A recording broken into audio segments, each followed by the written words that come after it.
Well, hi there. I'm just enjoying some espresso, a latte, and I thought you'd like to hear a little bit about the Electoral College, seeing as the election is almost upon us.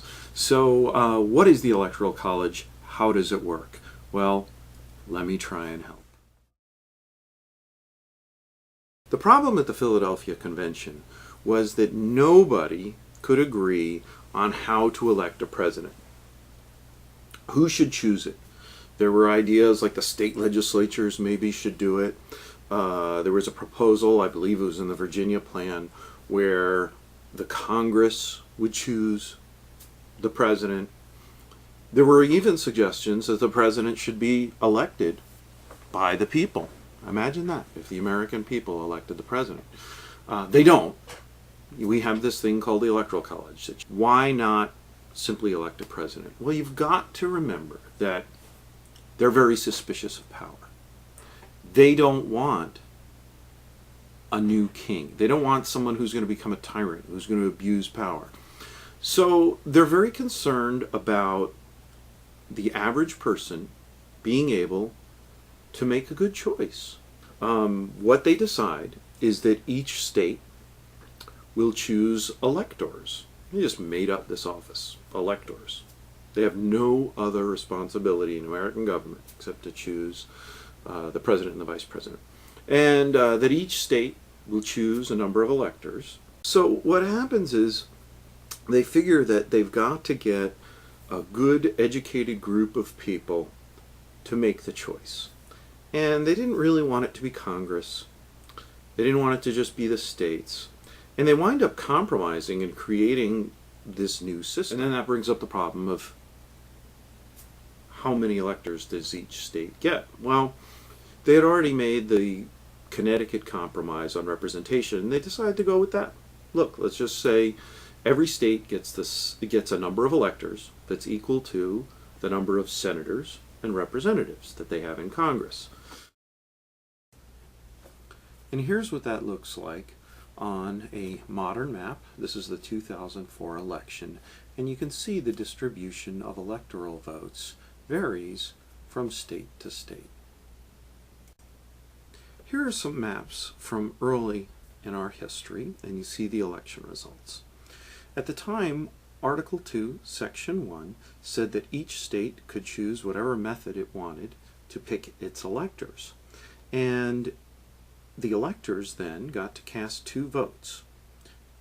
They voted for two people. When they tallied all of the electoral votes up, whoever got the most votes got to be president.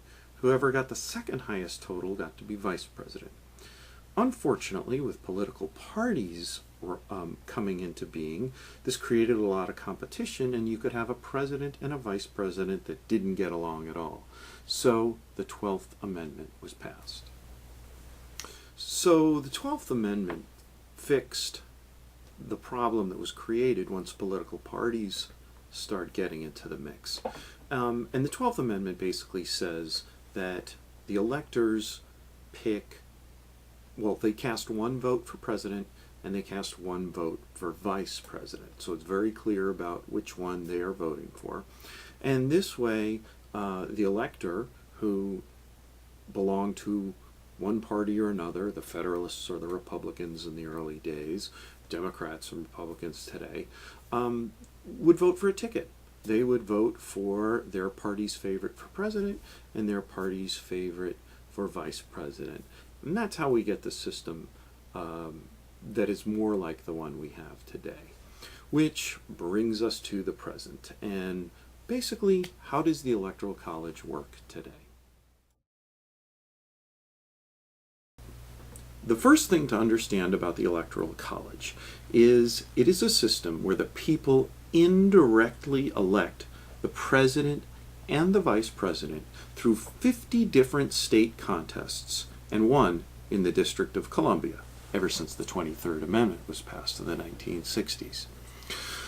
The way it works is that on general election day, when voters go to the polls, they're voting and their preference is going to be for the Democratic ticket, the Republican ticket, the Green Party ticket. What they're really selecting is a slate of electors who will vote in December for the president and vice president.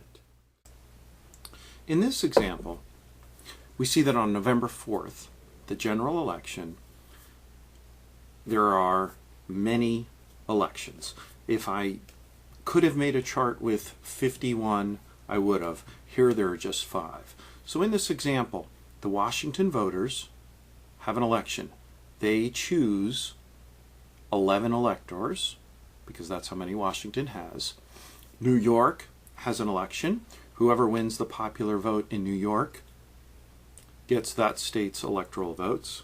There's an election in Wyoming and an election in California.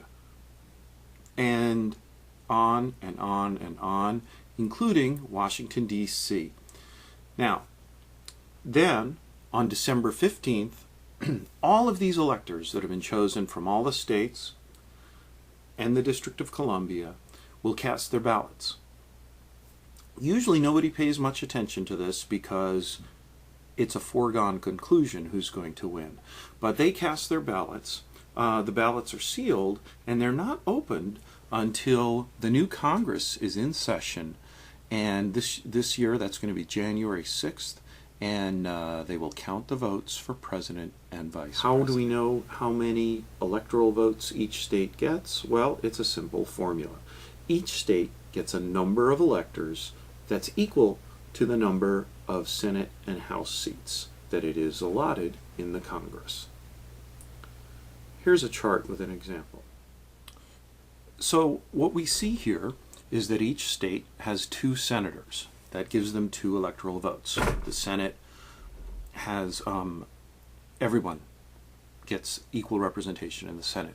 In the House of Reps, that's according to population. So some states are going to have a lot of representatives. You see California on the chart with 53. Some, like Wyoming, have only 1. You add those together and you get the total number of electoral votes for each state. Those elections will determine the president and vice president. One of the lesser known aspects of the Electoral College system is that if no candidate wins a majority of electoral votes, and this has happened twice in American history, then the election is thrown into the Congress. The House of Representatives chooses the president, and the Senate chooses the vice president. So who are these electors? Well, anyone can be an elector, except someone who's already holding office in the United States government. So political parties generally are going to pick people that, without question, will vote for that party's candidate of choice. They're the party faithful. They are people who are diehard Republicans, diehard Democrats. You know, they'd rather be hit by a bus than vote for the opposing party. Now, that's not guaranteed. According to U.S. law and according to the Constitution, electors can vote for whoever they want to vote for. But it almost never happens. 1968, I think, was the last time there was a faithless elector, and that's what they called them, faithless electors. And a whole bunch of states have passed laws requiring their electors to vote for the candidate to whom they've pledged. So really, it's all kind of academic. There's a winner-take-all system. By state law, each state in the United States, except Nebraska and Maine, give all of their electoral votes to whoever wins the popular vote in their state.